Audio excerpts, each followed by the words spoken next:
মুখ্যমন্ত্রী নববর্ষকে বাংলা দিবস বলেছে, এতে আপনার মতামত কি?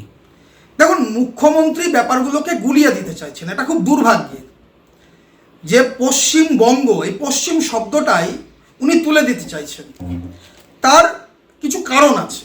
আজ পয়লা বৈশাখ, পহেলা বৈশাখ বা পয়লা বৈশাখ, পঞ্জিকার প্রথম মাস বৈশাখের 1 তারিখ, বঙ্গাব্দের প্রথম দিন, বাংলা নববর্ষ। দিনটি সকল বাঙালি জাতির ঐতিহ্যবাহী বর্ষবরণের দিন।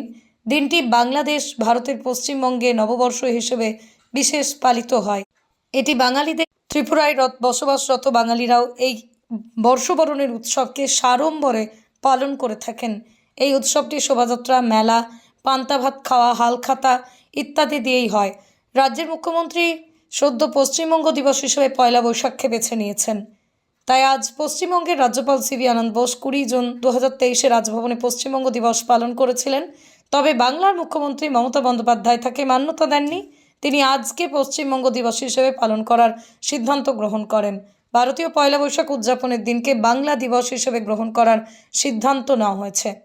1947 সালে আমাদের দেশ দ্বিজাতিতত্ত্বের ভিত্তিতে ভাগ হয়েছিল এবং সেই সময়ে সারা বাংলাটাই বঙ্গপ্রদেশ পাকিস্তানের অন্তর্ভুক্ত হয়ে যাচ্ছিল এবং মুসলিম রাষ্ট্রে পরিণত হতে যাচ্ছিল।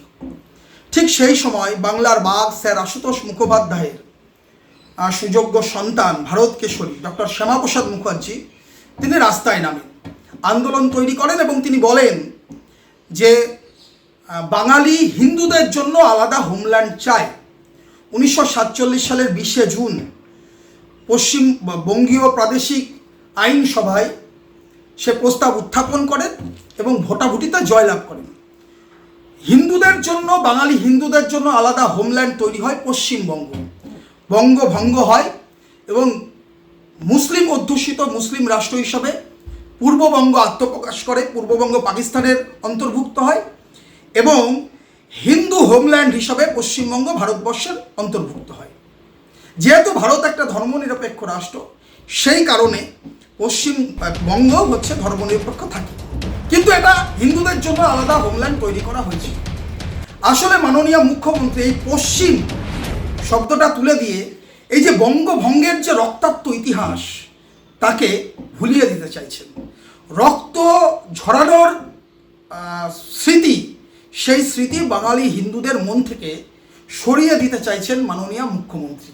কিন্তু বাঙালি হিন্দুরা তো মেধাবী, তারা জানেন যে এই স্মৃতি কখনো তারা ভুলতে পারবেন না। 1947 সালে এই যখন বঙ্গভঙ্গ হয় তখন রক্ত ঝরেছিল, দাঙ্গার পরিবেশ তৈরি হয়েছিল, সেই ইতিহাসকে ভুলিয়ে দিতে চাইছেন মাননীয় মুখ্যমন্ত্রী। ফলে পশ্চিমবাংলা, পশ্চিমবঙ্গ তৈরি হয়েছিল হিন্দুদের রক্তের বিনিময়ে। ফলে আগামী দিনে 1947 সালের 20 জুন যেদিন বঙ্গীয় প্রাদেশিক আইনসভায় পাশ হয়েছিল হিন্দুদের জন্য আলাদা হোমল্যান্ড পশ্চিমবঙ্গ তৈরি করা হবে, সেই দিনটাকেই আগামী দিনে ভারতীয় জনতা পার্টি ক্ষমতায় আসলে সেই দিনটাকেই পশ্চিমবঙ্গ দিবস পালন করা হবে এবং পশ্চিমবঙ্গের নাম পশ্চিমবঙ্গই থাকবে। কারণ অনেক লড়াই সংগ্রাম, রক্ত ঝরানোর ইতিহাসের মধ্যে দিয়েই বাঙালি হিন্দুরা তারা পশ্চিমবঙ্গ নিজেদের হোমল্যান্ড তৈরি করেছিল। চঞ্চল চক্রবর্তী, সহকারী সভাপতি, শান্তিপুর পঞ্চায়েত সমিতি। যেটা বন্ধ করে যেমন রাজ্য সঙ্গীত চালু করা হয়েছে জাতীয় সঙ্গীতকে রেখেই, সেই রকম নাকি এটা বলা হচ্ছে, কী বলবেন? রাজ্য সঙ্গীত পশ্চিমবঙ্গ বাদ দিয়েও বহু রাজ্যে আছে, বিধানসভার অধিবেশন থেকে পাশ করে এটা করা হয়েছে। দ্বিতীয় হচ্ছে, বিধানসভার অধিবেশনে আমি নিজেও সেই সময় উপস্থিত ছিলাম, পুরো সেশনটাতে এই ব্যাপারে বিস্তৃত আলোচনা হয়েছে। তাই এমন নয় যে রাজ্য সঙ্গীত শুধুমাত্র পশ্চিমবঙ্গই চালু করেছে। আর একটা শব্দ আপনি বললেন জাতীয় সঙ্গীতকে রেখে, আমরা রাজ্য সঙ্গীত চালু করেছি মানে জাতীয় সঙ্গীতকে অবমাননা করে নয়। আর আমরা রাজ্য সঙ্গীত সবসময় আমাদের আনন্দের, আমাদের গর্বের, আমাদের ভালোবাসা। এই পশ্চিমবঙ্গ দিবস যেটা পয়লা বৈশাখের আরেকটা আনন্দ, পয়লা বৈশাখের আনন্দ তো অনাবিল এবং অনেক দিন আগে থেকেই, তার মধ্যে নতুন করে কোথাও ঘাটতি পড়বে না? ঘাটতি পড়ার কোনো প্রশ্নই ওঠে না। যেমন ধরুন অক্ষয় তৃতীয়া, সনাতনীদের উদ্দেশ্যে বলবো, যারা সনাতনী আছেন, সনাতন রীতি অনুসারে বাঙালির সবথেকে পবিত্র এবং শুভ কর্মের দিন হচ্ছে অক্ষয় তৃতীয়া। তাহলে আপনি কি বলবেন, পয়লা বৈশাখ আগে না অক্ষয় তৃতীয়া পরে, নাকি অক্ষয় তৃতীয়া আগে না পয়লা বৈশাখ পরে? না, সেদিন তো আর কিছু পড়ছে না, কিন্তু এই দিন পয়লা বৈশাখ পড়ছে, আবার পশ্চিমবঙ্গ দিবসও আপনি পড়ছে। ঘাটতির শব্দটা বললেন, ঘাটতির উত্তরটা এটা কি? যেমন ধরুন অন্যান্যবার আপনাদেরকে হাটে যেটা দেখা যায় পুণ্যার্থীদের সাথে কথা বলতে দেখতে, এবার পশ্চিমবঙ্গ দিবস হওয়ার জন্য আপনারা বর্ণাঢ্য শোভাযাত্রায় ব্যস্ত, হয়তো যাওয়া হলো না, তাহলে তো ঘাটতি হচ্ছে, এটাই বলতে চাইছি। না, এটা কোনো ঘাটতির বিষয় না, মহল্লার দিন যাওয়া হবে।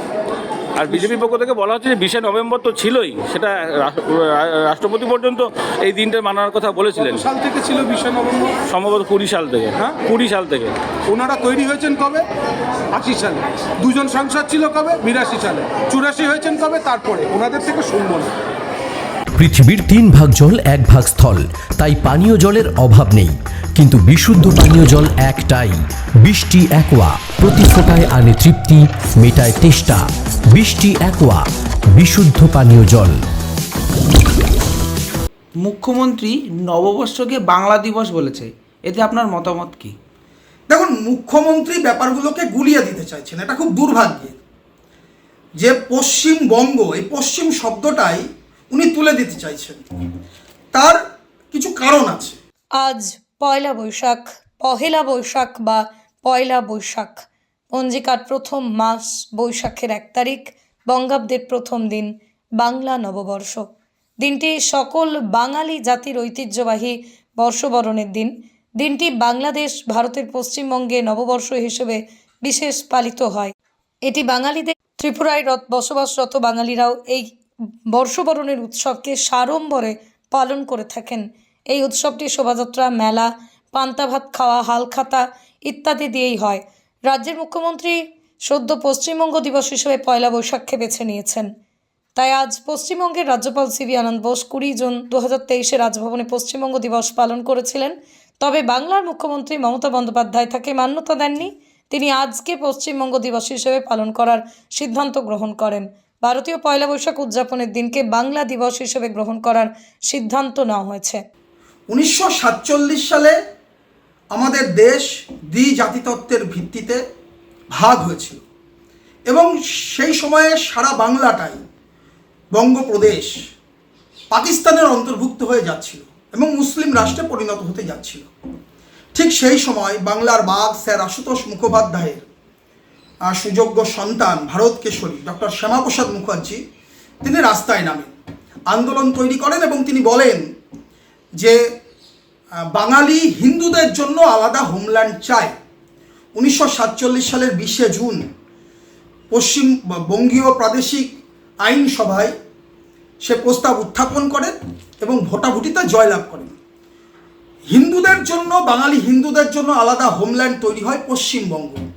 বঙ্গভঙ্গ হয় এবং মুসলিম অধ্যুষিত মুসলিম রাষ্ট্র হিসাবে পূর্ববঙ্গ আত্মপ্রকাশ করে, পূর্ববঙ্গ পাকিস্তানের অন্তর্ভুক্ত হয় এবং হিন্দু হোমল্যান্ড হিসাবে পশ্চিমবঙ্গ ভারতবর্ষের অন্তর্ভুক্ত হয়।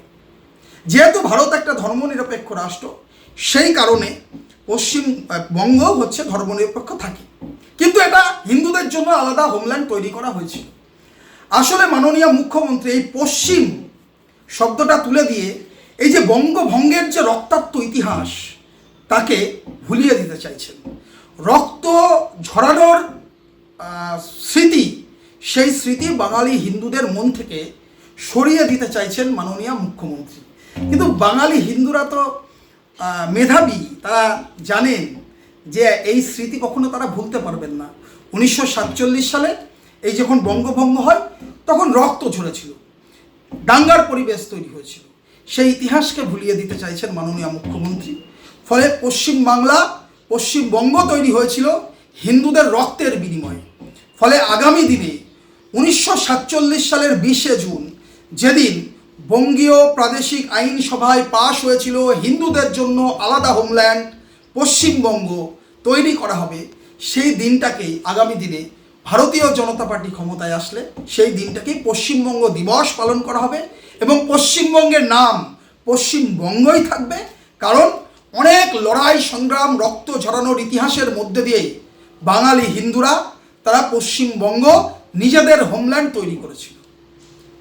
চঞ্চল চক্রবর্তী, সহকারী সভাপতি, শান্তিপুর পঞ্চায়েত সমিতি। যেটা বন্ধ করে যেমন রাজ্য সঙ্গীত চালু করা হয়েছে জাতীয় সঙ্গীত কে রেখেই, সেই রকম নাকি এটা বলা হচ্ছে, কী বলবেন? রাজ্য সঙ্গীত পশ্চিমবঙ্গ বাদ দিয়েও বহু রাজ্যে আছে, বিধানসভার অধিবেশন থেকে পাশ করে এটা করা হয়েছে। দ্বিতীয় হচ্ছে, বিধানসভার অধিবেশনে আমি নিজেও সেই সময় উপস্থিত ছিলাম, পুরো সেশনটাতে এই ব্যাপারে বিস্তৃত আলোচনা হয়েছে। তাই এমন নয় যে রাজ্য সঙ্গীত শুধুমাত্র পশ্চিমবঙ্গই চালু করেছে। আর একটা শব্দ আপনি বললেন জাতীয় সঙ্গীতকে রেখে, আমরা রাজ্য সঙ্গীত চালু করেছি মানে জাতীয় সঙ্গীতকে অবমাননা করে নয়। আর আমরা রাজ্য সঙ্গীত সবসময় আমাদের আনন্দের, আমাদের গর্বের, আমাদের ভালোবাসা। এই পশ্চিমবঙ্গ দিবস যেটা পয়লা বৈশাখের আরেকটা আনন্দ, পয়লা বৈশাখের আনন্দ তো অনাবিল এবং অনেক দিন আগে থেকেই, তার মধ্যে নতুন করে কোথাও ঘাটতি পড়বে না? ঘাটতি করার কোনো প্রশ্নই ওঠে না। যেমন ধরুন অক্ষয় তৃতীয়া, সনাতনীদের উদ্দেশ্যে বলবো, যারা সনাতনী আছেন, সনাতন রীতি অনুসারে বাঙালির সবথেকে পবিত্র এবং শুভ কর্মের দিন হচ্ছে অক্ষয় তৃতীয়া। তাহলে আপনি কি বলবেন, পয়লা বৈশাখ আগে না অক্ষয় তৃতীয়া পরে, নাকি অক্ষয় তৃতীয়া আগে না পয়লা বৈশাখ পরে? না, সেদিন তো আর কিছু পড়ছে না, কিন্তু এই দিন পয়লা বৈশাখ পড়ছে, আবার পশ্চিমবঙ্গ দিবসও আপনি পড়ছে। ঘাটতির শব্দটা বললেন, ঘাটতির উত্তরটা এটা।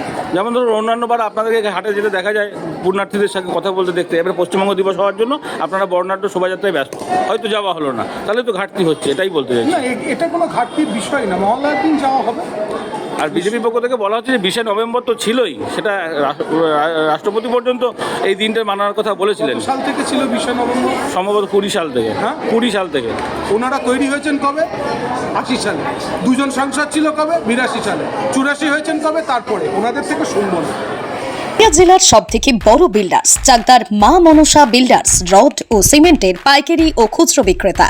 মা মনসা বিল্ডার্স, পদ্মবিলা, চাকদা, নদিয়া। রড কেনাকাটায় থাকছে ডিসকাউন্ট অফার। মা মনসা বিল্ডার্স। নদিয়ার সব থেকে বড় English medium school JRS public school, প্রায় 35 বিঘা জমির ওপর গড়ে উঠেছে বিশাল ক্যাম্পাস। নার্সারি থেকে শুরু করে উচ্চ মাধ্যমিক, ITI college, law college, BEd college, ভর্তি চলছে। JRS public. আপনি কোথায় ইনভেস্ট করবেন, কেন করবেন, বুঝতে পারছেন না তো? সঠিক গাইডলাইন পেতে আজই আসুন নদিয়ার চাকদাতে নিবেদিতা প্রাইভেট লিমিটেডে। Nivedita private limited, marketing and distribution service. Balcony বা সিঁড়ির রেলিং, মডিউলার কিচেন বা ড্রয়িং রুম, এক কথায় আপনার স্বপ্নের বাড়িকে করে তুলুন আরো সুন্দর। Chakdah ply centre, gorgeous look বা কোয়ালিটি সবে 3 number 1 Chakdah ply centre. Chakdah ply centre, KBM, Chakdah, Nadia. হোমওয়ার্কটা করেছো? হ্যাঁ স্যার। এ বাবা, ভুল করেছো কেন? চোখে কেমন ঝাপসা দেখছি, লিখতে আর পড়তে খুব সমস্যা হচ্ছে। চাকদার মডার্ন অপটিক্স থেকে ভালো চোখের ডাক্তার দেখিয়ে নাও। প্রতিদিন প্রকৃত চোখের ডাক্তার ও দৃষ্টি বিশেষজ্ঞ মডার্ন অপটিক্স চাকদহে। স্যামসাং, জিও, রিয়েলমি, নদিয়ার একমাত্র অথরাইজড ডিস্ট্রিবিউটর ঘোষ কমিউনিকেশন, থানার মোড়, Chakdah, Nadia. Chakdah aluminium centre, ply, কাঁচ, laminates, kitchen fittings, door lock, window ও অ্যালুমিনিয়ামের খুচরো ও পাইকারি বিক্রেতা। Chakdah aluminium centre, Purbalalpur 50 number রেলগেটের পাশে, চাকদা, নদিয়া। ভাবছেন 3 স্টার ক্যাটাগরিতে কাটাবে? রুম রে মাত্র 1500 টাকা থেকে স্টার, খাওয়া দাওয়া রিজনেবল প্রাইস। নদিয়ার একমাত্র 3 স্টার ক্যাটাগরি হোটেল এনবি সোনার বাংলা হোটেল, কল্যাণী এইমসের ঠিক উল্টো দিকে, কল্যাণী, নদিয়া।